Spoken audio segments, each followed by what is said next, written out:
Hay decisiones que, bueno, pueden romper una familia por completo y a veces también pueden romper la ley. Hoy vamos a analizar una situación increíblemente compleja.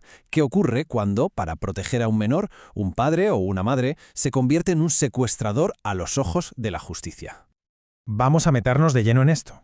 ¿Qué pasa cuando la persona que se lleva a un niño no es un desconocido, sino su propia madre o su propio padre?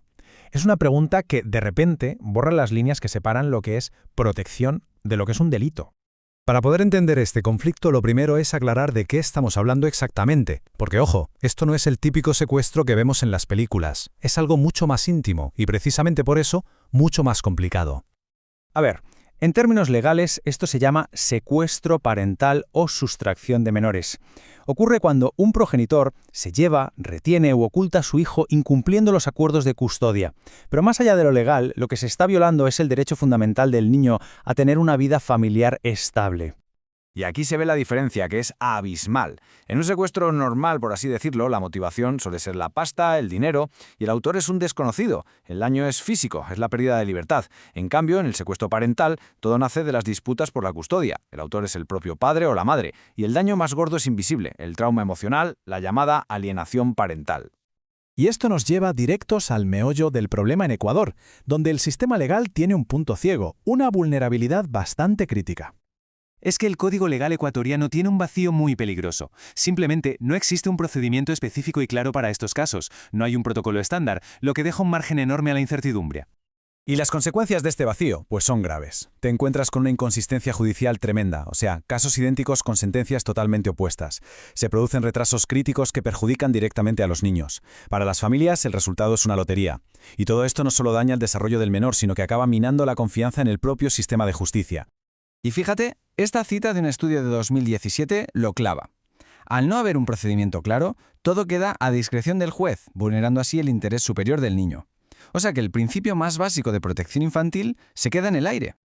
Para que veamos cómo este problema se vive en la realidad, vamos a analizar un caso real que lo ilustra a la perfección. Una historia con dos versiones que no podrían ser más opuestas.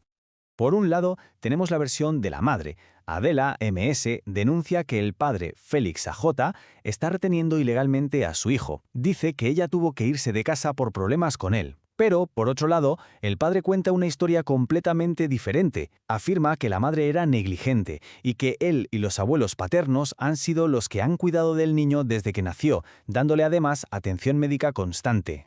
Y aquí la cosa se complica todavía más. El niño tiene una discapacidad física severa, de un 87%. Esto, claro, eleva el riesgo a un nivel altísimo. Su cuidado no es un juego, es una cuestión vital.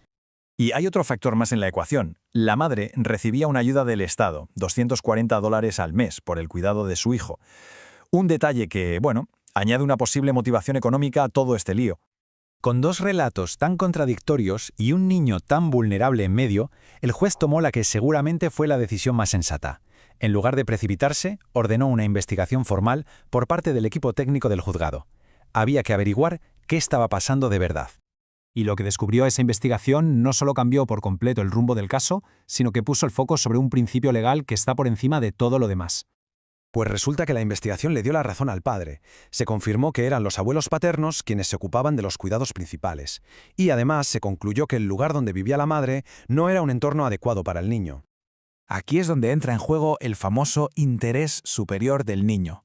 Este es el principio que lo guía todo, el que obliga a los tribunales a priorizar el bienestar, el desarrollo y la estabilidad del menor por encima de los deseos o los derechos de los padres. La pregunta no es quién tiene razón, sino qué es lo mejor para el niño. Punto. Y basándose exclusivamente en ese principio, la decisión del juez fue clara y contundente. Primero, denegó la petición de la madre. Se determinó que no había retención ilegal. Segundo, le otorgó la custodia temporal al padre y a los abuelos. Tercero, estableció un régimen de visitas para la madre, sí, pero supervisadas. Y cuarto, ordenó un seguimiento del caso durante 6 meses para garantizar que el niño estaba bien. Este caso, aunque se resolvió pensando en el menor, lo que hace en realidad es sacar a la luz un fallo del sistema mucho más grande. Es que no se puede depender siempre del buen criterio de un juez. Y esto es lo que el caso demuestra de forma brillante, que dejarlo todo a la discreción del juez no es suficiente. Hace falta un procedimiento claro, estandarizado, que proteja a todos los niños y niñas, no solo a los que tienen la suerte de que su caso caiga en manos de un juez diligente. El análisis, de hecho, propone una reforma con 4 puntos clave. 1. Que todos estos casos se traten como emergencias. 2. Simplificar los papeleos para eliminar barreras.